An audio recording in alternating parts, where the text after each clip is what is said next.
구약의 마지막 성경은 말라기입니다.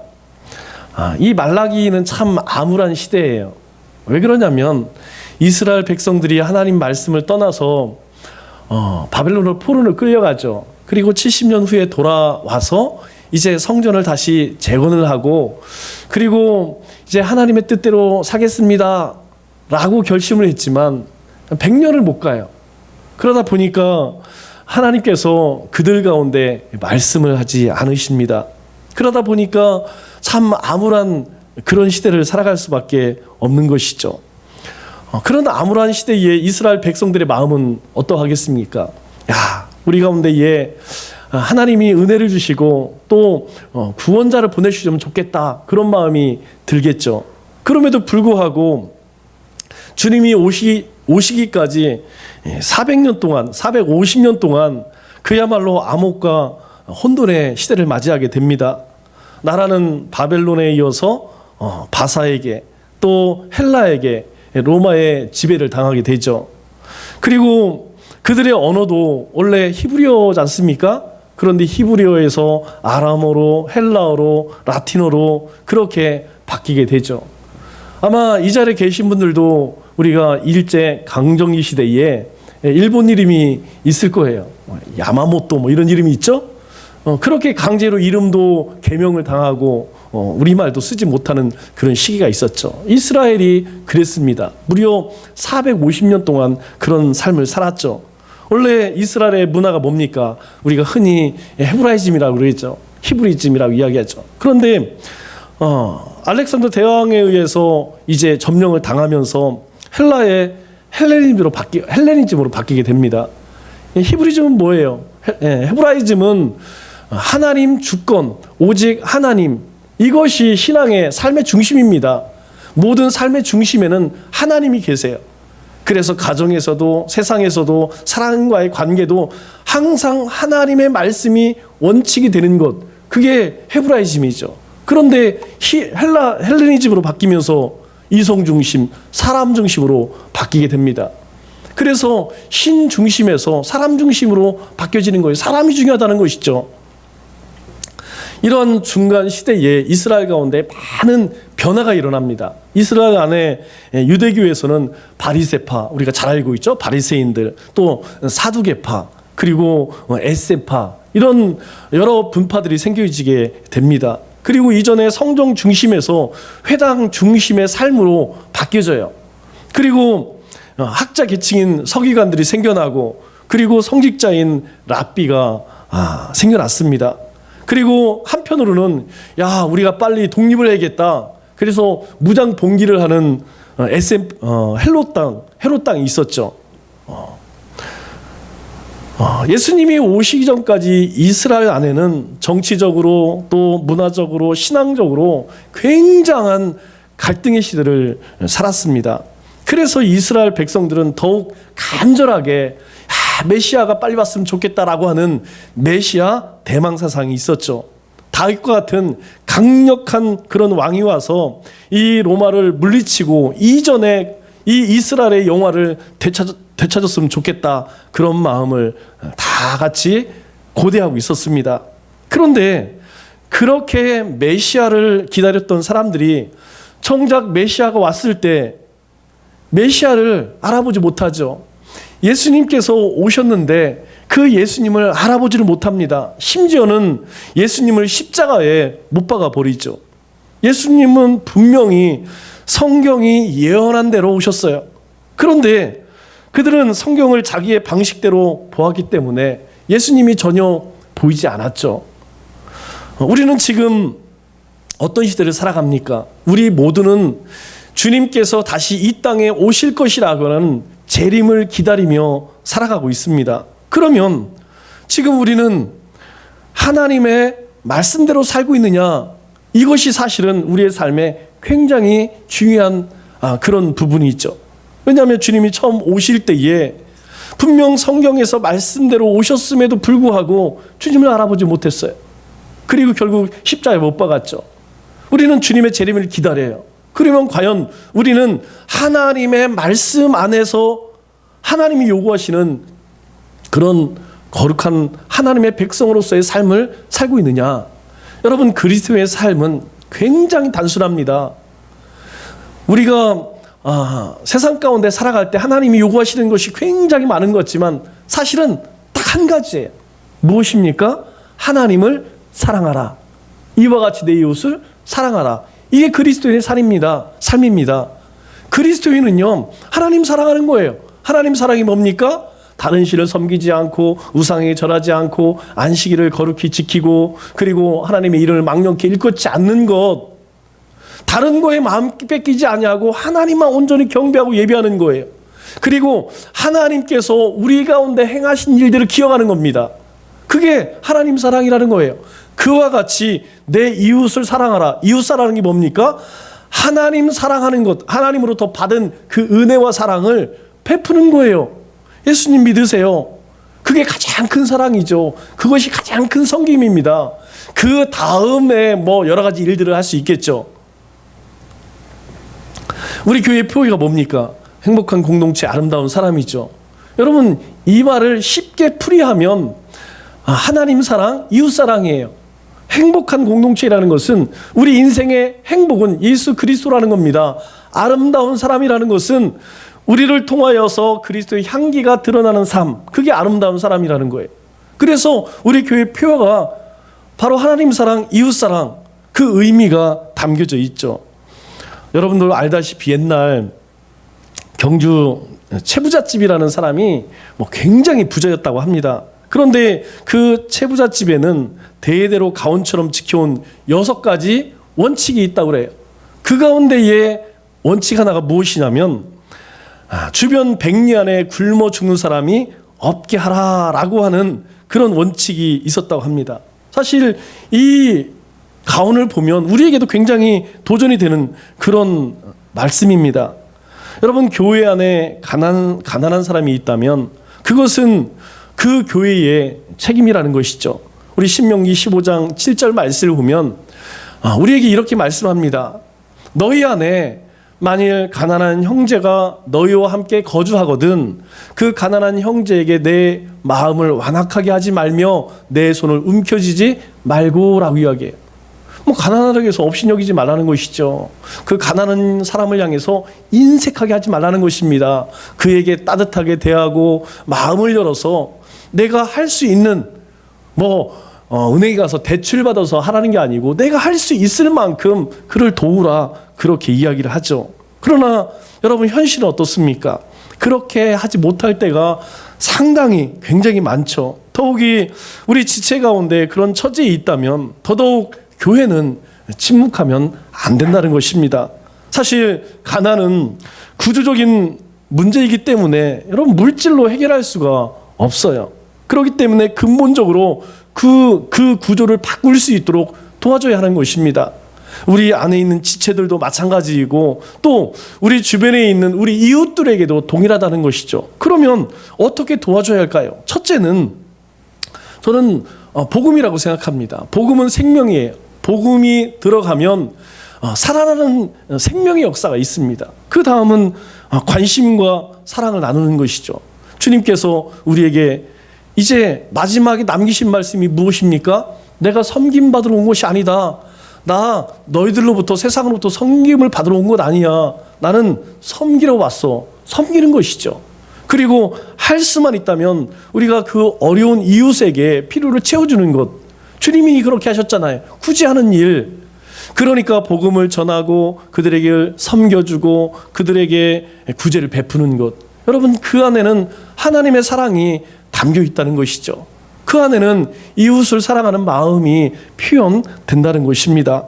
그래서 우리의 삶 가운데에 주님의 모습을 닮아간다는 것은 사실 큰 일을 하는 것이 아니에요. 사소한 것, 우리 주변에 있는 것, 그들에게 우리가 관심을 가지고 주님의 사랑을 표현한다면 우리가 그리스도의 편지가 될 것이고 그리스도의 향기가 되는 것이죠. 성탄절은 예수님께 감사하면서도 한편으로는 참 죄송한 날입니다. 사실 초대교회는 오랫동안 성탄절을 지키지 않았습니다. 성탄절은 로마 교회에서 처음 시작하게 되었는데 그 후에 콘스탄티노플 그리고 안디옥 교회에서 경축하다가 점차 모든 교회에서 기념하기 시작했죠. 사실 예수님께서 태어나신 날짜는 정확하게 알지 못해요. 우리가 12월 25일로 성탄절을 지키고 있지만 이날이 정말 주님이 오신 날인지는 확실치 않습니다. 또 지역에 따라서 지키는 날짜도 다 달랐어요. 물론 날짜가 중요한 것이 아닙니다. 우리가 기념해야 할 것은 12월 25일이라고 하는 날짜가 아니라는 것이죠. 중요한 것은 주님께서 세상에 오신 그 사건 자체라는 것이죠. 하나님께서 사람의 몸으로 이 땅에 오셨다는 것, 이것이 중요한 것입니다. 우리 마태복음 18절, 1장 18절 말씀을 보면 이렇게 말씀합니다. 예수 그리스도의 나심은 이러하니라 라고 이야기하면서 쭉 설명을 해요. 그런데 예수 그리스도의 나심, 주님께서 이 땅에 태어나셨다 이렇게 이야기하죠. 그런데 이 나심이라고 하는 말을 헬라어를 찾아보면 제네시스라는 말을 써요. 여러분 제네시스 어디서 많이 들어봤죠? 어디서 많이 들어봐요? 요새는 제네시스를 타고 다니는 차로 이해를 많이 하는데 이 제네시스라는 말은 출생 기원이라는 말입니다. 그래서 여러분 우리 성경의 첫 번째 책이 뭐예요? 창세기죠. 창세기 영어 이름이 무엇이냐면 제네시스입니다. 그래서 이 창세기라는 뜻은 무엇이냐면 바로 모든 것의 기원이다. 세상이 어떻게 만들어졌고 그리고 사람이 어떻게 만들어졌고 그리고 하나님 만드신 것을 어떻게 다스리는지 창세기 안에 다 들어있다. 그래서 창세기 이름이 제네시스예요. 즉 창세기가 바로 제네시스라는 것은 하나님 안에서 새로운 창조가 시작됐다는 것입니다. 그래서 창세기 1장 1절이 뭡니까? 태초에 하나님이 천지를 창조하셨다라고 선언하고 있어요. 설명하지 않습니다. 하나님께서 세상을 만드셨어. 그리고 나서 하나님께서 무엇 때문에 왜 만드셨는지 그것을 쭉 기록하고 있죠. 성탄은 세상을 창조하신 삼위 하나님께서 새로운 창조를 시작했다는 것을 의미해요. 첫 사람이 누굽니까? 아담이죠. 아담은 사람의 씨로 만들어진 게 아니에요. 아담은 하나님의 영으로 창조되었습니다. 우리 창세기에 뭐라고 이야기하죠? 하나님께서 흙으로 빚으시고 그 코에 생기를 풀어내셨다는 거예요. 그러니까 하나님께서 친히 형태를 만드시고 생명을 주셨기 때문에 처음 아담은 하나님에 의해서 하나님의 영으로 그렇게 만들어졌죠. 두 번째 아담을 누구라고 이야기하죠? 예수님이라고 이야기합니다. 예수님도 사람의 씨로 이 땅에 오셨나요? 아니에요. 동정녀를 통하여서 성령으로 잉태되었습니다. 첫사람 아담은 하나님의 형상으로 창조되었죠. 그래서 하나님과 함께 할 수 있었고 그리고 자연스럽게 교제를 나눌 수 있었어요. 저는 창세기 읽을 때마다 가장 즐거운 부분이 그 부분이에요. 하나님께서 아담과 하와를 만드시고 에덴 동산에서 같이 만나세요. 그리고 같이 거닐면서 교제를 나누셨다는 것. 여러분 한번 생각을 해보세요. 우리는 하나님의 우리 안에 하나님의 영이 있기에 하나님의 존재라는 것이 그려지기는 해요. 하나님은 이런 분이구나. 그런데 여러분 실제로 만난 사람이 있나요? 실제로 본 사람이 있나요? 하나님은 이 시대에 우리 가운데 말씀으로 역사해요. 그런데 아담과 하와는요, 그 하나님을 직접 만나고 그 하나님과 대화를 나누고 교제했어요. 어디에서? 에덴 동산에서. 마찬가지로 예수님은 하나님이 사람의 형상이 되셔서 이 땅에 사람으로 오셨다는 것이죠. 그래서 예수님께서 뭐라고 말씀하세요? 야, 너희들 하나님 그렇게 보고 싶어? 그럼 나를 보면 돼. 나를 보면 하나님을 보는 거야. 이렇게 말씀을 하시죠. 나를 보고도 하나님이 보이지 않아? 그러면 하나님이 너희 가운데 나타난다 할지라도 너희들 하나님 볼 수 없어. 이런 말씀을 하세요. 그러니까 예수님은 바로 이 땅에 하나님께서 사람의 모습으로 오셨다는 것이죠. 그래서 예수님을 통해서 새로운 창조가 시작됐다는 것입니다. 우리 고린도후서 5장 17절에 뭐라고 말씀합니까? 그런즉 누구든지 그리스도 안에 있으면 새로운 피조물이다 이렇게 이야기합니다. 이전 것은 지나갔 보라 새 것이 되었도다. 여러분, 우리는 새로운 피조물이 되었어요. 그리스도 안에 있는 자들은 새로운 피조물이 되었대요. 죄된 죄악 가운데 영원히 멸망을 당할 인생이 아니고 이제 하나님의 형상으로 회복되어진 하나님의 사람, 하나님의 거룩한 백성이 되었다라고 말씀하죠. 여러분, 우리가 요즘 뭐 하고 있죠? 말기찬매합니다. 말기찬매를 왜 합니까? 말기찬매를 하는 이유는 아주 간단해요. 하나님의 형상으로 회복되어서 하나님과 교제하는 겁니다. 여러분, 우리가 예배 드리는 것이 바로 그거 아니에요? 우리가 기도하고 말씀을 읽고 기도하는 것은 다른 것이 아니에요. 우리가 주님의 영으로 회복되어졌기 때문에 아예 하나님과 교제하는 것은 너무나 당연한 것이죠. 그동안 우리가 너무 분주하여서 또 뭐 여러 가지 일 때문에 잊고 살았지만 이제는 우리가 하나님과 교제하는 일, 우리의 삶에 가장 우선순위로 그렇게 바뀌어져야 한다는 것이죠. 여러분, 우리가 하나님의 백성인데, 하나님의 자녀인데 하나님과 교제 나누는 사람 삶은 너무나 당연한 거예요. 그리스도인이 예배 드리는 것, 하나님의 말씀을 읽고 묵상하는 것, 이건 특별한 것이 아닙니다. 너무나 당연한 일이에요. 그런데 어떻습니까? 이 코로나 재앙으로 인하여서 이런 일들이 점차 특별한 일이 되어져 가고 있다는 거예요. 여러분, 수도권에서는 지금 예배 못 드립니다. 다 우리 예전에 영상 예배 드렸던 것처럼 영상 보셔서 알잖아요. 한 번, 두 번은 그냥 드릴만 해요.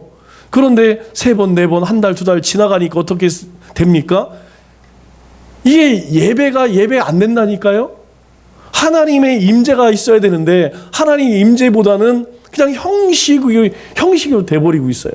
그래서 우리도 가급적이면 대면 예배를 드리려고 그래요. 정말 2.5, 3 이렇게 돼서 아주 심각한 그런 상황이 아니고는 웬만하면 예배를 우리가 함께 모여서 드리려고 합니다. 여러분, 뭐 소식 다 들었지만 여기 참사랑병원인가 참사랑 유아영원인가 여기서 얼마 안 돼요. 아주 가까운 곳입니다.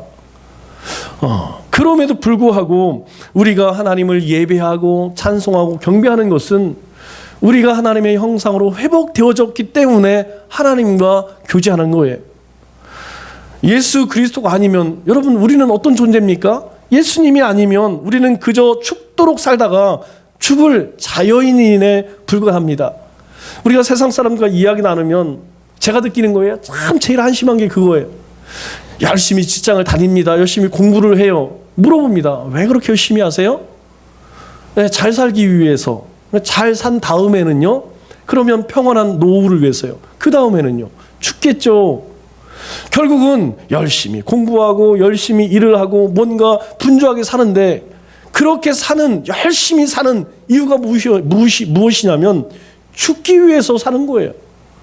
여러분, 우리 인생도 마찬가지 아닙니까? 우리 인생에서 예수님이 빠져버리면 우리 인생은요, 그냥 죽기 위해서 죽도록 사는 인생에 불과하다는 것이죠. 그런데 예수 그리스도 때문에 하나님 나라의 백성이 되게 하셨다는 거예요. 그리고 하나님의 자녀가 되었습니다. 이것이 새롭게 거듭남의 비밀이죠. 거듭났다는 것은 다른 것이 아닙니다. 거듭났다는 것은 우리가 하나님의 백성임을 깨닫고 하나님의 백성답게 살아가는 것, 그것이 거듭남이죠. 왜 우리의 삶에 매일매일 우리가 하나님의 말씀 안에서 거듭내야 합니까? 우리가 거듭났어요. 그럼에도 불구하고 우리가 세상 가운데 살다 보면 또 잊어버려. 내가 거듭난 존재라는 것을 잊어버리고 또 어떻게 살아갑니까? 세상 사람들처럼 욕심과 욕망을 쫓아가는 우리의 모습을 본다니까요. 그런데 우리가 하나님의 말씀으로 들어가게 되면, 우리가 하나님과 깊은 영적인 교제를 하게 되면 그게 회복되어지는 거예요. 그래서 거듭남은요, 한 번 이루어지는 것이 아니고 매일매일 우리의 삶 가운데에 일어나야 한다는 것이죠. 예수 그리스도를 통해서 우리의 삶은 새로운 시작이 시작되었습니다. 그런데 이 일에 마리아는 자신을 전부 내어줍니다. 마리아는 지금 요셉과 약혼한 상태죠. 약혼자인데 19절 말씀을 보니까 요셉을 뭐라고 이야기합니까? 그의 남편이라고 부르죠. 또 20절에 보면 마리아를 내 아내 마리아라고 부르고 있습니다. 지금 결혼하지 않았어요. 약혼한 상태입니다. 당시에 약혼을 하면 법적으로나 관습적으로 부부라고 생각을 했습니다. 그런데 이 이스라엘만 그랬을까요? 아니에요. 우리도 그랬습니다. 제가 뭐 그렇게 나이는 많이 아직 먹지 않았지만 저도 어렸을 때에 손을 잡으면 어떻게 된다고요? 결혼까지는 아니어도 사게 된다고 생각했어요. 그런데 저보다 조금 더 이제 나이가 드신 분들은 손 잡으면요, 그거는 결혼하는 거였어요. 이스라엘에서도 약혼이 깨어지면 파혼이 아니라 이혼했다라고 그렇게 여겼습니다. 또 이혼 증서를 만들어서 결혼식을 올리기 전에 남편이 죽으면 과부라고 불렀죠. 당연히 약혼한 여인이 부정한 행위를 하게 되어서 간음했다. 그러면 그것은 당연히 율법으로 정죄를 받게 되죠. 율법의 정죄를 받으면 그 죄가 뭡니까? 그냥 죽임당하는 것이 아닙니다. 간음죄는요, 돌로 쳐 맞아서 죽는 그런 굉장히 무서운 죄입니다. 여러분 한번 생각해 보세요. 우리가 그냥 뭐 교수형이라든가 뭐 총살이라든가 이런 거는 금방 죽어요. 뭐 죽는지도 모르고 죽어요. 그런데 이 돌 맞아 죽는 것은요, 모든 숨이 끊어질 때까지 계속 그 고통을 당하면서 죽임을 당하게 되는 것이죠. 그럼에도 불구하고 마리아는 하나님의 일에 기꺼이 자신을 내어드립니다. 그러면 어떻게 이 마리아는 이런 순종이 가능했을까요? 우리 누가복음 1장 38절 말씀을 보니까 이렇게 성경은 말씀합니다. 마리아가 이르되 주의 여종이오니 말씀대로 내게 이루어지이다. 말씀대로 제 삶 가운데 그렇게 하십시오. 그런데 자신을 뭐라고 소개해야? 주님의 여종이 오니. 저는 주님의 종입니다. 주님의 여종입니다. 마리아는 자신을 주의 여종으로 여기고 순종한 것이죠. 마리아는 진정한 하나님의 종으로 자신을 생각했죠. 그래서 마리아의 순종은 하나님 앞에서의 자기 자신의 정체성을 분명히 알았다는 거예요. 내가 누구인가? 천사가 와서 자기에게 이야기할 때에 자기 자신, 내가 누구인지 분명히 알았다는 것이죠. 그렇다면 오늘 우리에 대해서 성경은 뭐라고 정의합니까? 베드로전서 2장 9절, 우리 얼마 전에 말씀을 나눴던 말씀이죠. 우리 큐티에서 나오는 말씀이죠. 너희는 택하신 족속이요 왕같은 제사장이요 거룩한 나라요 그의 소유가 된 백성이니. 이것이 하나님께서 우리에게 부여해 주신 특권이라는 것입니다. 우리의 정체성이에요. 여기 계신 여러분 모두는 택하신 족속이요 왕같은 제사장이요 거룩한 나라요 그의 소유가 된 백성이다라고 하나님께서 선언하셨어요. 우리는 그런 존재입니다. 그래서 우리는 예수님의 이름으로 감히 하나님 앞에 나아갈 수 없죠. 거룩하신 분이기 때문에 그 앞에 나가면 다 죽임을 당합니다. 그럼에도 불구하고 우리는 예수님의 이름으로 나가지 않습니까? 모든 사람이, 모든 그리스도인들이 만인 제사장이 되어서 하나님 앞에 담대히 나가 아버지라고 부를 수 있는 은혜를 우리에게 부였다는 것이죠. 우리가 이 말씀을 묵상하면 참 부끄러울 때가 많이 있어요. 말로는 하나님의 종이라고 하면서 하나님의 말씀이 이루어지도록 마리아처럼 온전히 자신을 희생하며 내어드리지 못할 때가 참 많이 있죠. 우리는 온갖 이유를 내세우며 사실 불순종합니다. 그런데 마리아는 뭐라고 이야기하죠? 주님의 여종이 오니, 저는 주님의 종입니다. 이 한마디로 자신을 주님 앞에 내어드렸죠. 종은 높은 자리에서 대접받는 사람이 아닙니다. 마리아처럼 자신을 주인에게 내어주는 사람이 종이죠. 종의 특징이 무엇입니까? 종은 자유가 없어요. 종은 소유할 수가 없습니다. 그리고 종은 오직 주인께 순종함만 있어요. 지금 우리가 이 시대에는 그런 모습을 보지 못해서 그렇지, 여러분 중세 전까지만 해도 여러분 이 종은, 노예는 사람이 아니었어요. 그냥 사고 파는 물건처럼 취급을 당했습니다. 지금 마리아가 주님 앞에 그렇게 고백하는 거예요. 주님, 저는요 아무 자유함도 없고요, 저는 소유함도 없고요, 오직 주님께 순종하는 여종입니다. 그리고 성경은 요셉을 향해 뭐라고 이야기하죠? 19절 말씀을 보니까 이렇게 이야기합니다. 요셉은 의로운 사람이라 성경은 요셉을 향해서 의로운 사람이다라고 그렇게 이야기합니다. 요셉은 평소에 하나님 말씀대로 반듯하게 살았던 사람입니다. 그래도 고민이 많았겠죠. 만일 이 마리아와 혼인하지 않는다면 사람들이 뭐라고 생각하겠어요? 지금 마리아가 뭐 외간 남자하고 그렇게 됐다고 생각하겠습니까? 사람들은요, 그걸 밝히지 않는 한 요셉이 사고 쳤다고 생각하겠죠. 그러면 사람들이 그렇게 이야기하겠죠. 야, 저 혼인도 하지 않으면서 임신만 시켰다. 그렇게 비난받지 않겠습니까? 그렇다고 해서 마리아를 데리고 와서 같이 살기도 힘든 노릇 아니겠습니까? 또 한편으론 마리아에게 얼마나 미운 마음이 들겠습니까? 배신감도 들 것이고 아마 정신적인 충격도 뭐 굉장할 것이죠. 여러분 한번 상상을 한번 해보세요. 내 자식이 그런 일을 당했다. 아니면 내가 그런 일을 당하면 이거 웬만큼 멘탈이 강한 사람 아니고는 이거 견디어내기가 쉽지가 않습니다. 그래서 20절 천사가 요셉에게 뭐라고 이야기합니까? 이렇게 이야기해요.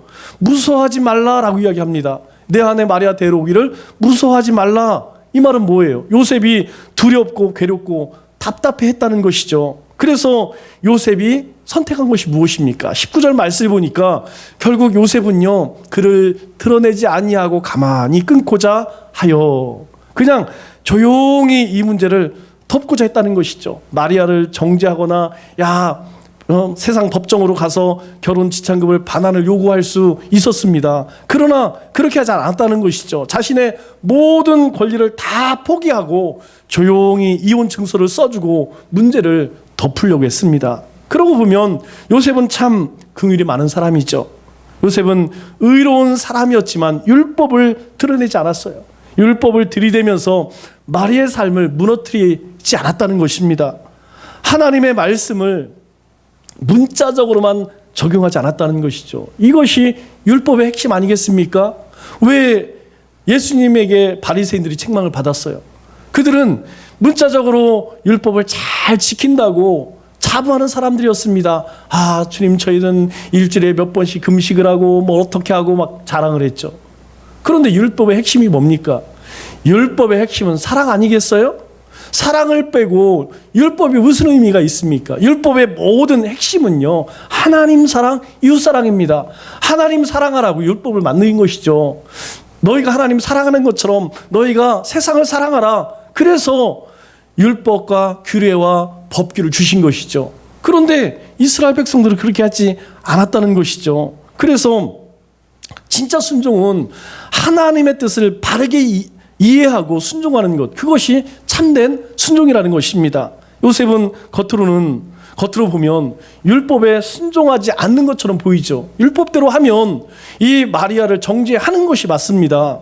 그런데 이 요셉은 자신의 명예나 돈보다 마리아의 삶이 우선이었다는 것이죠. 이것이 진정한 율법이 말하는 사랑이라는 것입니다. 예수님은 이런 따뜻한 아버지와 또 하나님 앞에 겸손하며 순종하는 어머니 밑에서 어린 시절과 청소년 시기를 보냈습니다. 여러분, 이것이 어떻게 가능했을까요? 바로 요셉과 마리아의 삶의 중심에는 하나님이 계셨다는 것이죠. 그들은 늘 하나님과 동행하는 삶을 살기 위해서 주님의 말씀에 귀를 기울였습니다. 그리고 그 말씀대로 살아가려고 힘썼다는 것이죠. 오늘 우리가 자녀를 양육하면서 또 세상 가운데 살아가면서 우리가 어떻게 살아가야 할까요? 여러분, 우리의 삶의 답은 바로 하나님의 말씀에 있다는 것이에요. 우리가 말기 참매를 하는 이유, 우리의 삶에 모범을 보이는 것이 아주 중요합니다. 우리 아이들도 안 해요. 그런데 제가 하라고 이야기하지 않습니다. 왜냐하면 하라고 해서 할 것 같으면 뭐 진작에 했겠죠. 그런데 부모가 자식들 앞에서 말씀을 보고 찬양을 하고 그리고 기도하고 예배하는 모습을 보여주면 여러분, 언젠가 우리의 아이들이, 우리의 자녀들이 어떤 삶의 어려움을 찾아오면 그거 따라가지 않겠습니까? 그리고 죽은 이후라도 우리의 자녀들이 또 그 자녀에게 그런 모습을 보이지 않겠어요? 저는 이러한 삶이 그 삶이라고 생각해요. 바로 예수님은 그런 아버지 밑에서, 어머니 밑에서 자랐다는 것이죠. 천사는 요셉에게 태어날 아이가 사람의 씨가 아니라 성령으로 잉태되었다는 것을 가르쳐주면서 예수라고 이름을 붙여라 라고 말합니다. 21절 말씀을 보니까 아들을 낳으리니 이름을 예수라 하라. 그가 자기 백성을 그들의 죄에서 구원할 자이심이다. 그렇게 이야기합니다. 이 이름에 담긴 의미를 통해서 예수님께서 장차 하실 일을 미리 말씀해 주시죠. 예수님의 성육신의 목적이 무엇입니까? 예수님께서 사람으로 오신 목적이 무엇입니까? 그것은 모든 택한 백성을 구원하시기 위함이라는 것이죠. 사람을 죄에서 구원하시는 일은 여러분 사람이 할 수 있습니까? 없어요. 사람을 죄에서 구원할 수 있는 유일한 분은 누구냐? 바로 하나님만이 할 수 있다는 것이죠. 그래서 하나님은 우리 가운데 예수님을 보내신 것입니다. 예수님은 자기 백성을 구하시기 위해서 대속물로 이 땅에 오셨다고 말씀하죠. 그래서 성경은 22절과 23절에 이렇게 이야기합니다. 이 모든 일이 된 것은 주께서 선지자로 하신 말씀을 이루려 하심이니, 이 모든 일들은요 즉흥적으로 일어난 사건이 아니라고 이야기합니다. 하나님께서 이미 선지자들을 통해서 약속하신 말씀을 이루기 위함이다라고 말씀을 하고 있죠. 여러분 혹시 지난주 우리가 함께 나누었던 말씀 기억하는 분 계신가요? 이사야 7장 14절 말씀을 우리가 함께 나누었어요. 그런데 이 말씀 어디에 나옵니까? 사복음서에 다 나오는 말씀이에요. 보라, 처녀가 잉태하여 아들을 낳을 것이요 그의 이름을 임마누엘이라 이렇게 하라. 여러분 이 말씀을 하나님께서는 정말 악한 왕의 시대, 하나님을 거역하던 시대, 하나님을 업신 여기던 시대 이사야를 통해서 바로 이스라엘 백성들에게 주신 말씀이라는 것이죠. 예수 그리스도의 복음은 예수님과 제자들에 의해서 그렇게 만들어낸 것, 헛된 얘기가 아니라는 것입니다. 하나님께서 선지자를 통해서 성경에 예언하신 말씀 그대로 성취하셨다는 것이죠. 하나님께서는 이미 수백 년 전 이사야 선지자를 통해서 예수 그리스도에 대해서 약속하셨습니다. 사람들은 우리가 복음을 전하고 예수 믿으시오라고 이야기를 하면 그런 이야기들을 해요. 왜 예수님만 구원자인지, 왜 예수님이 구원자이십니까? 왜 예수님만 믿어야 됩니까? 왜 다른 종교에는 구원이 없느냐? 그렇게 이야기합니까? 이렇게 따져 묻는 사람들이 굉장히 많아요. 그러나 성경은 분명하게 선언합니다. 사도행전 4장 12절에 뭐라고 이야기하죠? 다른 이로서 구원을 받을 수 없나니. 여러분 다른 걸로 구원을 받을 수 없대요. 천하의 사람 중에 구원을 받을 만한 다른 이름을 우리에게 주신 일이 없습니다. 왜 그렇습니까? 오직 예수님만 우리의 죄를 대신할 수 있기 때문이죠. 모든 인류의 구원자가 되려면 여러분 어떤 조건을 갖춰야 된다고 하죠? 메시아가 되려면, 구원자가 되려면 두 가지 조건이 충족되어야 되는데, 첫째는 먼저 죄가 없어야 되죠. 아니 죄가 있으면 자기도 죄인이고 나도 죄인이고 누가 누구를 구원해요. 그렇기 때문에 첫째는 죄가 없어야 됩니다. 두 번째로는 죄의 문제를 해결한 분이야죠. 아니 자기도 죄의 문제를 해결하지 못하는데 누구를 구원합니까? 그래서 죄가 없어야 하고 죄의 문제를 해결한 자만이 구원자가 될 수 있습니다. 그런데 어떤 사람이 이 두 가지를 충족하겠냐는 것이죠. 맹자, 공자, 마흐메트, 마리아, 이만희. 여러분 이 땅에 태어난 사람은 이 조건을 아무도 충족시킬 수 없다는 것이죠. 그래서 여러분 세상의 모든 종교는 기복신앙이자 샤머니즘이라는 것입니다. 섬기는 자에게 반드시 대가를 요구해요. 모든 종교는요 기브 앤 테이크입니다. 그러나 하나님이 베푸시는 구원은 여러분 우리에게 다른 건 요구하지 않아요. 그저 하나님의 은혜로 선물로 주어졌다는 것이죠. 그래서 세상 종교는 절대 구원과는 거리가 멀다는 것입니다. 오히려 인간의 약점만 이용하죠. 오늘 본 말씀을 다시 한번 볼까요? 오늘 본 말씀을 보면 아들을 낳으니 이름을 예수라 하라.